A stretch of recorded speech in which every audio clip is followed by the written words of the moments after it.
Estamos aqui para mais um programa Fenômeno UFO pela TV Mundo Maior. Hoje vamos dar continuidade a pirâmides, civilizações antigas, UFOs e fim de mundo. Será que o mundo vai acabar mesmo em 2012? É o que nós vamos estar debatendo aqui no programa de hoje. E a primeira imagem que nós temos aqui é do deus, né, Quetzalcoatl, né, um deus dos antigos maias. Significa serpente emplumada. Curiosamente, né, as serpentes para esse povo voavam. Outro exemplo disso é do deus Kukulkan, a mesma coisa. Mas essas serpentes voadoras seriam realmente, né, uma interpretação absurda, né, do reino animal, ou talvez algum tipo de engenho cilíndrico, né, que poderia ser considerado uma serpente alada. No caso, esses deuses das estrelas, a quem os maias, toltecas, astecas se referem, vinham das estrelas. Não era do céu, mas sim das estrelas. E eles vieram auxiliar esses povos, trazendo cultura, conhecimento na área da agricultura, engenharia, saúde, né? Diversos pontos do conhecimento foram trazidos e abordados por esses deuses das estrelas que depois, num tempo, deixavam esses povos, retornavam às suas estrelas, prometendo um dia voltar. Não sei se teria alguma coisa a ver com a intensa onda ufológica que o México já vive praticamente há 20 anos. Será que seriam esses mesmos deuses que estão retornando? Fica a pergunta. Mas nós vemos que aqui no continente americano nós também temos pirâmides, né? Nós vemos a região de Teotihuacan, onde está a pirâmide do Sol. Novamente nós vemos pirâmides ligadas à astronomia. Como no Egito semana passada, né? Os egípcios tinham um profundo conhecimento astronômico, nós vemos aquilo orientando as pirâmides. Vemos também a importância da constelação de Órion e da estrela Sírius, de onde Osíris, né, um dos principais deuses do panteão egípcio, teria vindo. Né? No caso aqui, né, nós vemos a pirâmide do Sol no México. Ela, a título de curiosidade, ela tem a mesma base, as dimensões são praticamente as mesmas da pirâmide de Quéops. Né? Nós temos degraus nesta pirâmide, né, cada um deles simbolizando um dia do ano. Temos diversas orientações astronômicas guiando a pirâmide do Sol. Outro enigma dessas civilizações pré-colombianas é a Laje de Palenque. Eric von Däniken foi o primeiro a ter coragem de abordar isso. Inclusive nós vemos a posição do homem, ele parece estar dentro de uma cabine de um veículo, né? Ele possui manoplas, pedais que ele está utilizando. Temos o que parecem chamas estilizadas saindo da parte de trás desse estranho veículo, né? Curiosamente, quem estaria enterrado em Palenque seria um desses seres especiais. Né? Nunca se comentou isso, e curiosamente hoje você não pode mais entrar dentro da pirâmide onde está a Laje de Palenque. Hoje é proibido, existe uma porta de vidro impedindo isso. Eu acho curioso como é que as pessoas não dão explicação e ainda proíbem, né, que turistas interessados vão visitar esse monumento que eu considero tão importante. Né? Nós vemos o desenho claramente aqui na imagem seguinte, né, de Palenque. Uma outra prova que mostra, né, a pesquisa dos céus por essas civilizações pré-colombianas é a imagem seguinte, um observatório maia. Se você tiver a curiosidade, compare esta imagem desse observatório maia com qualquer observatório astronômico atual, você vai ver que a forma é a mesma, é praticamente idêntico. Né? Teriam eles telescópios ópticos muito mais avançados do que nós poderíamos imaginar. Eu não acredito que se construa algo assim apenas para as pessoas, para se abrir o teto para que ficasse se olhando a olho nu para o céu. Para isso bastaria se sentar em algum lugar, porque não existia poluição luminosa naquela época, e se observar as estrelas calmamente. Nada impede que houvessem instrumentos, equipamentos, né, de observação nesses antigos laboratórios astronômicos pré-colombianos. Um outro fato curioso também indicando a possibilidade da presença de seres de outros mundos aqui é o próprio milho. Sim, o milho que nós consumimos aqui nas mais variadas formas, em grãos, né, na espiga, pipoca, bolo, sorvetes, não importa a forma, nunca se conseguiu explicar claramente a origem do milho. O milho seria uma planta híbrida, talvez nossa, com uma outra espécie, ou extinta ou totalmente desconhecida. Esses povos pré-colombianos falam claramente que o milho foi trazido por esses deuses das estrelas, né, como uma fonte de alimento para esses povos pré-colombianos. Detalhe curioso, o milho é considerado uma planta praticamente abençoada. Dela nada se perde, tudo se aproveita. Desde a espiga, o sabugo, aquele capenacho, aquele cabelo que protege as sementes do milho, tudo é aproveitável. Não é? Se tiram óleos, se consome in natura, se usam óleos do milho em tintas, uma série de produtos. É um produto realmente fantástico o milho, não é? Uma planta híbrida, trazida por esses deuses. Então é bem curioso, nós vemos, né, como também no continente americano esses seres que vinham das estrelas tinham uma forte influência nesses povos. Antes de nós continuarmos com o programa de hoje, nós vamos para o nosso quiz. Né? E a pergunta do nosso quiz de hoje é a seguinte: em 1980 houve um encontro nas redondezas, né, de uma base da Força Aérea Americana. Na realidade é o caso Rendlesham, importantíssimo. Soldados americanos viram um objeto triangular pequeno, chegaram a tocar nele, ele chegou a pousar nas imediações da base. E onde ocorreu isso? Em uma floresta, próximo à pista de pouso e decolagem de aviões ou próximo a um dos galpões da base? Vou repetir, uma floresta, uma pista de aviões ou um galpão, né, da base de Rendlesham, da Força Aérea Americana. Então, no nosso último bloco, estaremos dando a resposta do nosso quiz de hoje. Então, vamos para o nosso primeiro intervalo. Já voltamos com a continuação do fenômeno UFO de hoje. Então, até já.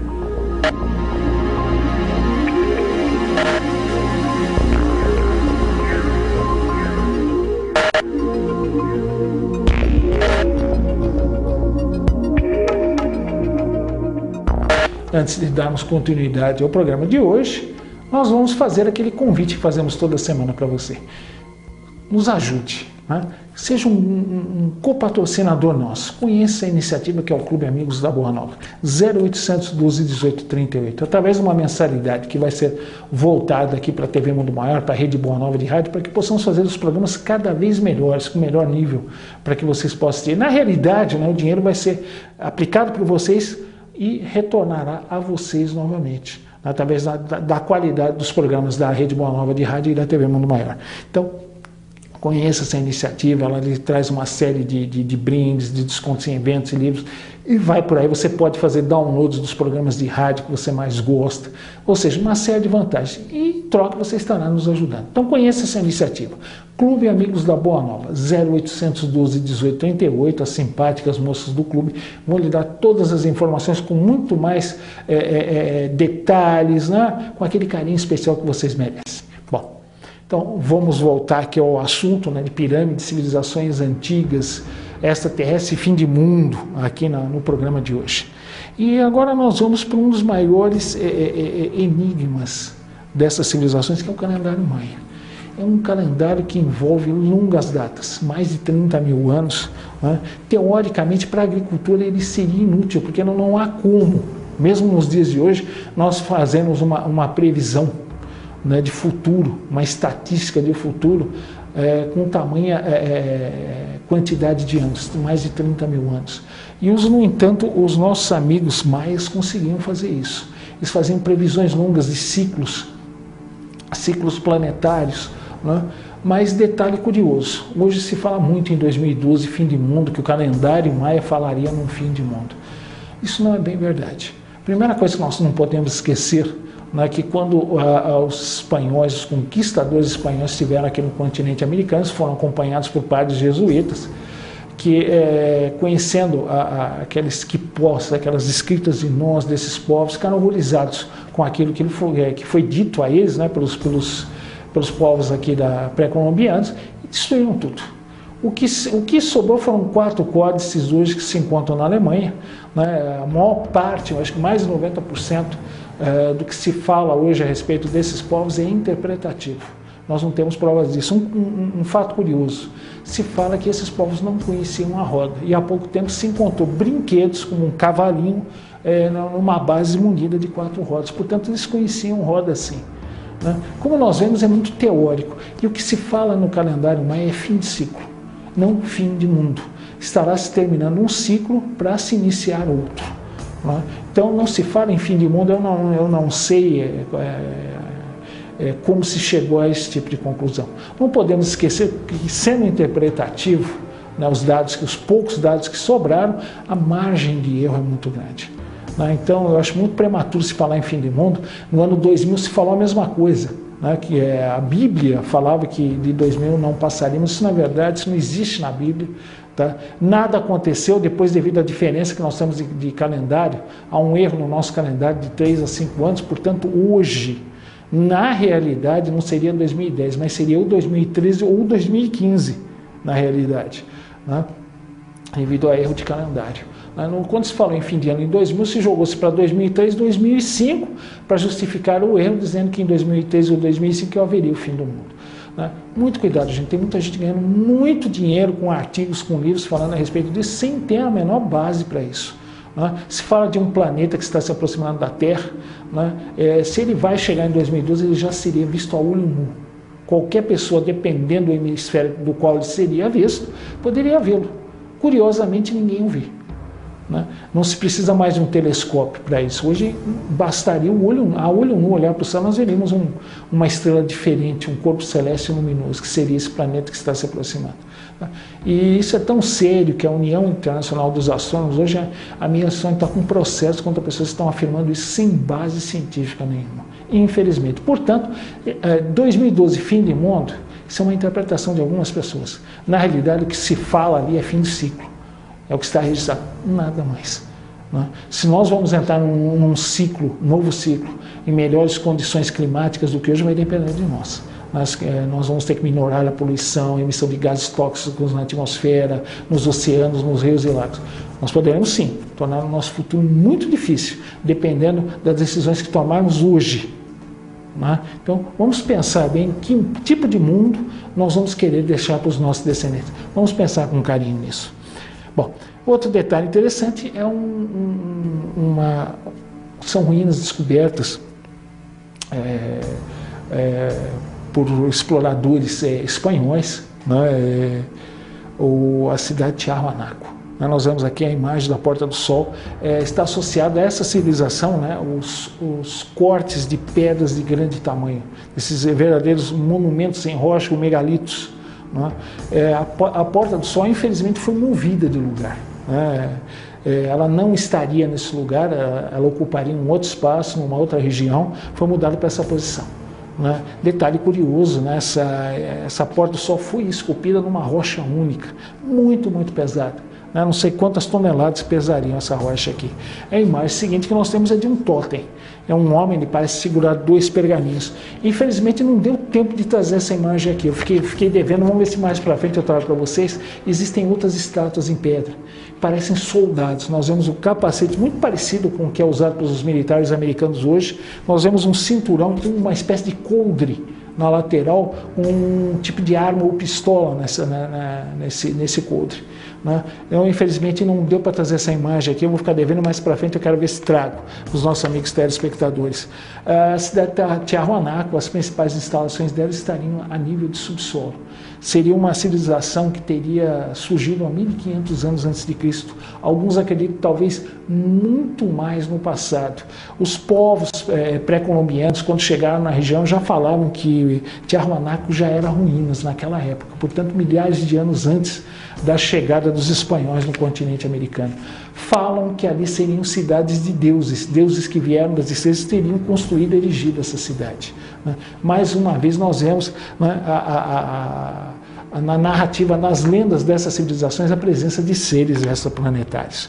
Outro grande enigma é Machu Picchu. É uma cidade localizada no alto de montanha. São pedras que pesam dezenas de toneladas. Não se sabe como isso foi levado para cima. As pedras são de tal modo perfeitamente encaixadas que você não consegue passar uma lâmina.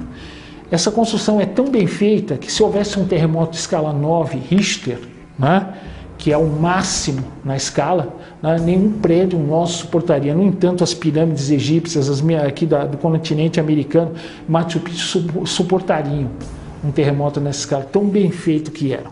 Antes de nós irmos para o nosso segundo intervalo, né, nós vamos fazer um convite para você. Né? As casas André Luiz querem auxiliar mais deficientes mentais, dar um melhor tratamento odontológico, médico. Conheça essa iniciativa através do 0800 11 90 12 ou através do euajudoaconstruir.org.br. Conheça essa iniciativa, nos ajude a ajudar deficientes mentais a ter um tratamento mais digno, mais humano. Conheça essa atividade que as Casas André Luiz pretendem fazer.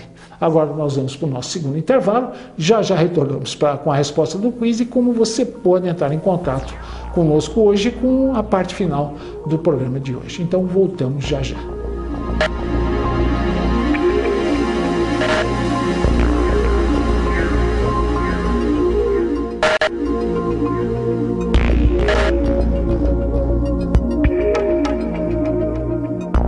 Estamos aqui para o último bloco Fenômeno UFO de hoje, falando de pirâmides, civilizações antigas, UFOs e fim de mundo. Né? Então vamos para a resposta do nosso quiz de hoje. Né? E o nosso quiz de hoje envolve um caso ocorrido na base aérea de Rendlesham, uma base da Força Aérea Americana na Inglaterra. Foi-se visto um UFO triangular descer dentro da base, pequeno.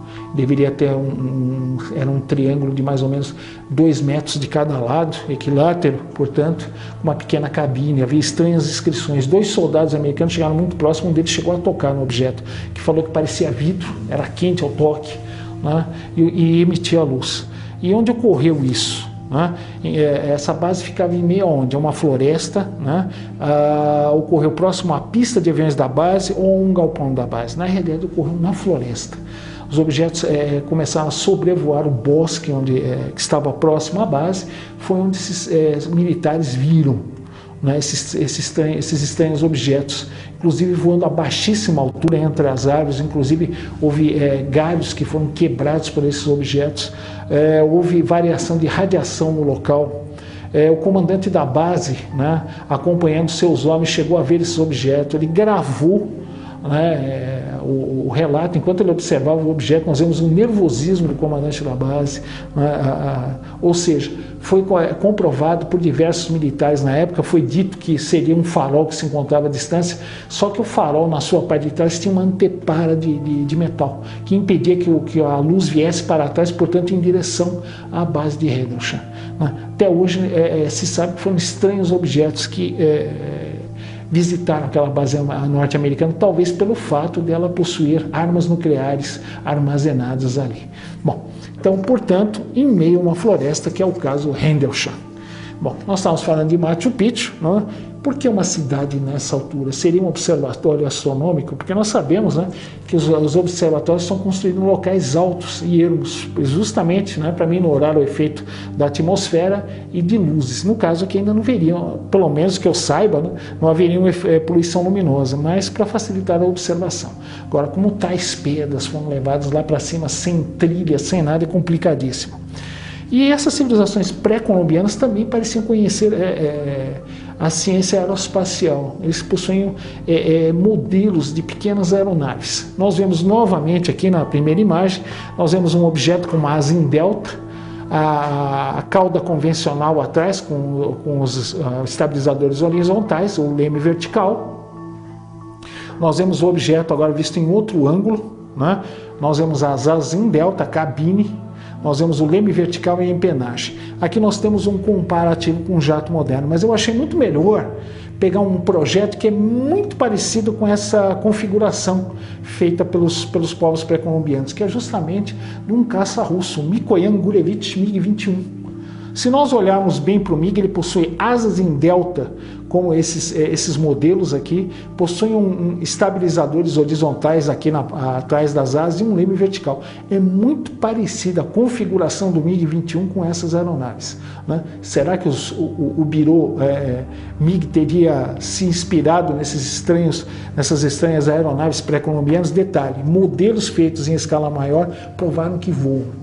Inclusive, né, pesquisadores chegaram a colocar um motor de hélice num modelo desse aqui e ele voou sem problema algum. Portanto, ele foi criado para voar. Muitos falaram em representações de aves ou peixes. Acho muito pouco provável que um engenho tivesse tal grau de estabilidade se fosse baseado num animal da natureza, né? E para não dizer que só fora do Brasil existem pirâmides, na nossa Amazônia também. Foi visto primeiro por um comandante de um avião da VASP, depois de outras companhias, uma estranha pirâmide coberta por vegetação na Amazônia. Ela seria maior que a pirâmide de Quéops, ao que parece, né? Falou-se que iam se enviar equipes para investigar essa pirâmide, mas nunca se teve uma resposta se tais equipes teriam sido enviadas, se lá chegarem, o que descobriram. Nós sabemos que em muitos casos, né, não há interesse para que a população humana conheça certos fatos que ocorreram e ocorrem no nosso planeta. Na imagem seguinte, nós temos uma foto sonar do que parece ser uma pirâmide no leito oceânico, na região do Triângulo das Bermudas, né? Falou-se no programa anterior, né, como a esfinge sendo um símbolo atlântico. Será que as pirâmides também? Né? Será que elas teriam sido inspiradas por Atlantes? O fato é que, ao que parece para a imagem aqui, há uma pirâmide no leito oceânico. E para apimentar um pouquinho mais o programa de hoje, essas últimas duas imagens que veremos agora são pirâmides também, só que em Marte, né? São pirâmides muito maiores, chegam a 1 quilômetro de altura, né? Aí viria a pergunta: quais as mais antigas? Quem copiou de quem? Será que os marcianos copiaram essa tecnologia de algum povo aqui da Terra ou ao contrário, né? De onde teriam se originado os projetos das pirâmides? Será que os sobreviventes da catástrofe de Marte chegando aqui teriam sido confundidos com deuses e dado essa tecnologia aos povos egípcios e pré-colombianos? Nós vemos aqui as imagens feitas pelas naves Viking norte-americanas na década de 70. Eu acho que não resta dúvida, né, as formas piramidais aqui, né? Então, como nós vemos, né, em Marte, como aqui, pirâmides há, né? Agora só não dá para a gente saber quais foram as mais antigas e quem se baseou em quem. Importância que nós falamos na semana passada é que as pirâmides, além de serem ótimos tipos de construções, porque elas são extremamente resistentes a fenômenos sísmicos, né, elas também poderiam ser usinas de força. A forma piramidal é uma excelente acumuladora de energia, como se fosse uma bateria gigante. Será que no futuro da humanidade voltaremos a usar pirâmides, quem sabe, como fontes de energia? Hoje isso pode parecer absurdo, mas quantas ideias do passado que eram absurdas se tornaram realidade hoje? O avião era um absurdo, o voo do mais pesado que o ar. Isso é um verdadeiro paradigma, jamais aconteceria. Hoje temos aviões. Voos de foguete no espaço, outra impossibilidade. Hoje temos satélites, estação orbital internacional, fomos à Lua e logo iremos a Marte. Isso também era considerado impossível. Será que as pirâmides também cairiam nesse caso? Será que no futuro serão as nossas fontes de energia? Vamos aguardar para ver. Talvez a nossa geração não veja isso, mas quem sabe os nossos filhos e netos talvez tenham uma grande surpresa. Então, antes de encerrarmos o programa de hoje, novamente queria agradecer o carinho da audiência aqui dos nossos telespectadores. E se você quiser entrar em contato conosco, que essa pauta aqui de pirâmides, civilizações antigas, fim de mundo, foram de duas amigas minhas aqui da TV Mundo Maior, a Carolina Duarte e a Aline. Então, elas fizeram. Faça você também, como elas. Dê a sua sugestão de pauta de programa, que na medida do possível atenderemos com o maior prazer e o maior carinho. Tá? Faça sua crítica também, sua sugestão, para que o programa saia cada vez melhor. Seja um colaborador nosso, né? Seja um membro atuante do Fenômeno UFO, da criação do programa Fenômeno UFO. É o convite que eu faço a vocês. Então eu queria desejar uma ótima semana, um beijo no coração, fiquem com Deus e até o nosso próximo encontro semana que vem com mais um Fenômeno UFO aqui pela TV Mundo Maior. Então olha gente, eu ia esquecendo, fenômenoufo@tvmundomaior.com.br, você entra em contato conosco aqui. Beijo no coração e até lá.